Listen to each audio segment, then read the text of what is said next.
नमस्कार. दिवाळी स्पेशल सिरीजमध्ये मी सगळ्यांचं खूप खूप खूप मनापासून स्वागत करते. आजचा आपला फराळाचा 9वा प्रकार तो म्हणजे मस्त कुरकुरीत मुगाच्या डाळीची एकदम पौष्टिक आणि झटपट होणारी चकली कशी बनवायची त्याची रेसिपी पाहणार आहोत. बिना भाजणी कोणतीही झंझट न घेता अगदी साध्या सोप्या पद्धतीत पहिल्यांदा जरी चकली बनवायला घेताय, बॅचलर असाल तर न चुकता ही चकली तुम्हाला तयार करता येईल. रेसिपी भरपूर टिप्ससह तुमच्यासोबत मी शेअर केलेली आहे, म्हणून ती अगदी शेवटपर्यंत नक्की पहा. चला तर मग वेळ न घालवता रेसिपीला सुरुवात करूया. मूग डाळीची पौष्टिक कुरकुरीत चकली बनवण्यासाठी घेतलेली सगळी जिन्नस एखाद्या वाटी किंवा कपाने मोजून घ्या. प्रमाण जर व्यवस्थित असेल तर चकली तुमची न चुकता तुम्हाला तयार करता येईल. त्यासाठी इथे आपण कढई गरम करून घेतलेली आहे आणि घरातली रोजच्या वापरातली भाजीची अशी एक वाटी आणि वजनी म्हणाल तर साधारणतः 150 ग्राम प्रमाणात मुगाची डाळ घेतलेली आहे. बऱ्याच जणांचं कसं असतं माहिती का, बेसन पीठ किंवा भाजणीची चकली त्यांना पचत नाही, आवडत नाही. मग अशा वेळेस ही मुगाच्या डाळीपासून केलेली चकली पचायला हलकी आहे आणि अगदी सगळ्यांना चालू शकते. सुरुवातीला कढई गरम करून घेतलेली आहे. वाटीभर किंवा 150 ग्राम डाळ घातलेली आहे. साधारणतः मोठ्या आचेवर 5 मिनिटं, नंतर मध्यम आचेवर 2 मिनिटं असं हे साधारण डाळीतून छान सुगंध येईपर्यंत, रंग हलकासा बदलेपर्यंत आपण याला मस्त तळापासून ढवळत भाजून घेतलेली आहे. डाळ छान भाजून झाल्यानंतर सगळ्यात शेवटी 1 चमचा धने आणि अर्धा चमचा जिरं घेतलेलं आहे. आता ही दोन्ही जिन्नस या डाळीमध्येच साधारणतः 1 मिनिटभर तळापासून ढवळत भाजून घेतलेली आहे. जिन्नस मस्त खरपूस भाजून झालेली आहेत. गॅस बंद करायचा आहे आणि भाजलेली डाळ, धने आणि जिरे ताटावर काढून थंड करण्यासाठी ठेवून देणार आहोत. चांगली थंड झाल्यानंतर मिक्सरच्या भांड्यामध्ये काढून घेणार आहोत. लक्षात असू द्या, डाळी आणि जिन्नस थंड झाल्यानंतरच मिक्सरच्या भांड्यामध्ये काढून घ्या. गरम असताना तुम्ही जर ही दळली तर ती दळणार नाही, थोडेसे मोठे मोठे कण राहतील. तर जमेल तितकी बारीक पावडर आपण याची करून घेतलेली आहे. एका पिठाच्या चाळणीमध्ये काढून घेणार आहोत आणि चांगलं आपण याला चाळून घेणार आहोत. असं केले की डाळीचे छोटे मोठे जे कण राहिलेले असतात असं चाळून घेतल्यामुळे अगदी फाईन डाळ तुम्हाला चाळून अशी तयार मिळते. तर अगदी घरच्या घरी साध्या सोप्या पद्धतीत चकली बनवण्यासाठी तुमची ही मुगाची डाळ मस्त भाजून आणि दळून तयार झालेली आहे. जर तुमची 1 वाटी मुगाची डाळ असेल तर त्याच वाटीने बरोबर 4 वाट्या आणि वजनी म्हणाल तर साधारणतः 400 ग्राम प्रमाणात आपण इथे तांदूळाचं पीठ घेतलेलं आहे. तांदूळाच्या पिठाऐवजी तुम्ही ते गव्हाचं पीठ जरी वापरलं तरीही चालू शकेल. बनवण्याची पद्धत अगदी सारखी आहे. बऱ्याच जणांचे प्रश्न असतात, तांदूळाचं पीठ चकलीसाठी कसं तयार करायचं, ज्याचा भात मस्त सुटसुटीत मोकळा होतो असा तांदूळ घ्यायचा आहे. रेशनिंगचा तांदूळ जरी वापरला तरीही चालू शकेल. 2 ते 3 पाण्याने स्वच्छ धुवून घ्यायचं आहे. कॉटनच्या कापडावर पसरून घ्यायचं आहे. चांगलं कोरडं झाल्यानंतर गिरणीवरून किंवा घरघंटीवरून तुम्हाला हे दळून आणायचं आहे. किंवा तुम्ही ही चकली बनवण्यासाठी रेडीमेड पीठ जरी वापरलं तरीही चालू शकतं. पिठामध्ये अर्धा चमचा तिखट घेतले, अगदी पाव चमचा हळद घेतलेली आहे. 2 चिमूट आपण इथे हिंग घेतलेला आहे. अर्धा चमचा आपण इथे ओवा हाताने छान चोळून घालणार आहोत. मुगाची डाळ असल्यामुळे ओवा जरूर घालायचा आहे. 2 चमचे पांढरे तीळ घेतलेले आहेत आणि चवीपुरतं घालायचं आहे मीठ. तुम्ही तुमच्या चवीनुसार ही सगळी जिन्नस कमी अधिक करू शकता. हल्ली बाजारामध्ये बरेचसे मसाले फ्लेवर्स मिळतात, शेजवान चीजी फ्लेवर्स मिळतात, ते सुद्धा तुम्ही यामध्ये मसाले ॲड केले तरीही चालू शकेल. सारख्याच वाटीने इथे आपण अर्धी वाटी आणि वजनी म्हणाल तर साधारणतः 50 ग्राम प्रमाणात रोजच्या वापरातलं तेल घेतलेलं आहे. एका कडल्यामध्ये किंवा फोडणी पात्रात काढून घ्यायचंय आणि गॅसवर चांगलं कडकडीत धूर येईपर्यंत आपल्याला हे गरम करून घ्यायचंय. गरम गरम तेल या पिठावर घालायचंय. असं गरम गरम तेल पिठावर घातल्यामुळे चकली मस्त कुरकुरीत, खुसखुशीत आणि अजिबात तुमची नरम होत नाही. सुरुवातीला तेल खूप गरम असल्यामुळे चमचाने असं वर खाली करायचंय. असं वाटलं थोडंसं हे कोमट झाल्यानंतर आपल्याला हे हाताने छान चोळून चोळून घ्यायचंय, म्हणजे प्रत्येक पिठाच्या कणाला सगळे मसाले आणि गरम कडकडीत तेलाचं मोहन असं छान लागलं पाहिजे. असं हे खुसखुशीत पीठ तुमचं तयार झालेलं आहे. पीठ मळण्यासाठी शक्यतो गरम पाण्याचाच उपयोग करायचा आहे आणि लागेल तसं थोडं थोडं गरम पाणी घालायचं आहे आणि जसं आपण भाकरीचा गोळा मळतो ना पिठाचा, अगदी तसंच आपल्याला हा मळून घ्यायचा आहे.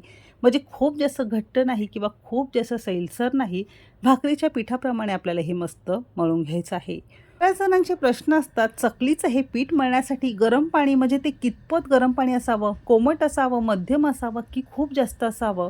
तर हे पाणी अगदी कडकडीत आपल्याला गरम करून घ्यायचं आहे.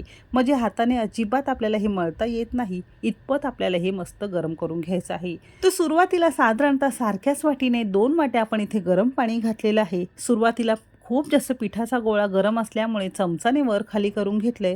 हलकंसं कोमट झाल्यानंतर आपण हे हाताने छान मळून घेणार आहोत। तर इतकं पीठ मळण्यासाठी मला बरोबर 2.5 वाट्या पाणी लागलेलं आहे। तुम्हाला थोडं कमी जास्त पाणी लागू शकतो आणि भाकरीच्या पिठाप्रमाणे खूप जास्त घट्ट नाही किंवा खूप जास्त सैलसर नाही, असं हे पीठ आपण मस्त भिजवून घेतलेलं आहे। आता हे पीठ भिजत वगैरे घालण्याची अजिबात गरज लागत नाही, लगेच चकल्या बनवायला घेतलं तरीही चालू शकेल। पिठाचा थोडासा उंडा घेतलेला आहे, असा थोडासा लांब करून घेतलेला आहे। दुसरीकडे ज्या चकलीच्या साच्यामध्ये आपल्याला चकली घालायची आहे त्याला मस्त काटेरी पाण लावून घेतलेलं आहे। थोडंसं काटेरीच पाण लावून घ्या, आतून चांगलं तेल लावून घ्यायचं आहे आणि हा लांब पिठाचा गोळा असा चकलीच्या साच्यामध्ये घातलेला आहे आणि छान घट्टसर आपल्याला बंद करून घ्यायचा आहे। तर असा हा चकलीचा साचा तुमचा चकली घालण्यासाठी तयार आहे। आवडीप्रमाणे लहान मोठी मध्यम आकाराची चकली तुम्ही घालू शकता। तर तुम्ही इथे बघू शकता चकली साचामधून घालताना अजिबात तुकडे पडत नाही। तुमचे जर तुकडे पडत असतील तर पिठाचा गोळा थोडंसं कोमट पाणी घालायचं आहे, थोडासा मऊसूत करून घ्यायचा आहे आणि नंतर तुम्हाला याच्या चकल्या घालायच्या आहेत। मळून घेतलेलं पीठ जर तुम्ही उघडं ठेवलं, पंख्याच्या वाऱ्याने पीठ थोडंसं कडक होतं, सुकून जातं, मग अशा वेळेस चकल्या करताना अशा तुटू शकतात। म्हणून एक तर झाकून ठेवायचं आहे, पीठ थोडंसं मऊसूत असावं आणि अशा या चकल्या मस्त तुम्हाला घालता येतील। आणि आणखीन एक गोष्ट, चकल्या घातल्यानंतर सगळ्यात शेवटचे जे टोक असतं चकलीला असं दाबून ठेवायचं आहे, म्हणजे यापासून चकली अजिबात वेगळी होत नाही। सगळ्या चकल्या अशा एकत्र जरी घालून ठेवल्या तरीही चालू शकतील। मस्त आपण याला आता छान तळून घेणार आहोत।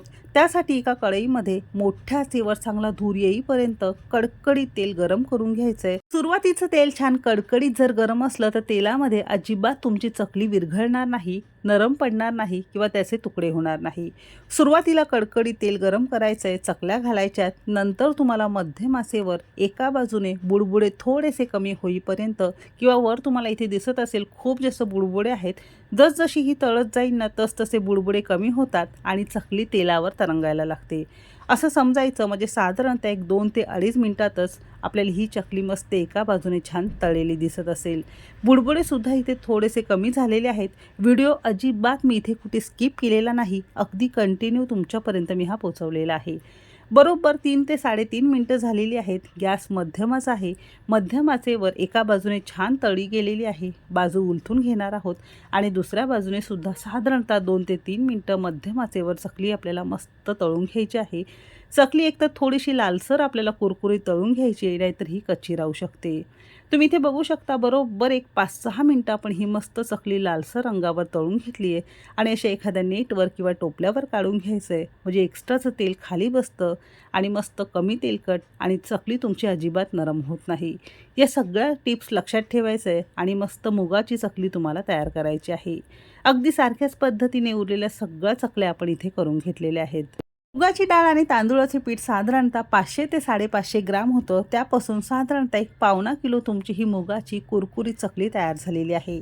चांगली पंख्याखाली थंड करून घ्यायची आहे, नंतरच आपल्याला ही डब्यामध्ये भरून ठेवायची आहे। बरेच जण गरम असताना चकली डब्यामध्ये पिशवीमध्ये घालून ठेवतात, अशाने काय होतं सुरुवातीला चांगली कडक राहते, पण कालांतराने ती नरम होते आणि त्याचं सगळं तेल वर सुटतं। म्हणून सांगितलेल्या सगळ्या टिप्स वापरून ही मस्त मुगाच्या डाळीची कुरकुरीत आणि पौष्टिक थोडीशी वेगळी अशी ही चकली नक्की करून पहा। आजची ही रेसिपी कशी वाटली, लाईक शेअर आणि सबस्क्राईब नक्की करून पहा। रेसिपी कोणत्या शहरातून बघताय मला कमेंट करायला विसरू नका। तांदळाच्या पिठाची चकली आणि भाजणीची चकली सुद्धा मी तुमच्यासोबत शेअर केलेली आहे, दोघांच्या लिंक खाली डिस्क्रिप्शनमध्ये दिलेल्या आणि दिवाळी सिरीज सुरू केल्यापासून भरपूर रेसिपी फराळाच्या तुमच्यासोबत शेअर केलेल्या आहेत, सगळ्यांच्या लिंक खाली डिस्क्रिप्शनमध्ये दिलेल्या आहेत। तर यंदाच्या दिवाळीला या सगळ्या फराळाच्या रेसिपी नक्की करून पहा। चला तर मग भेटू एक मस्त आणि जबरदस्त रेसिपीसोबत। तोपर्यंत मस्त खा आणि स्वस्त रहा।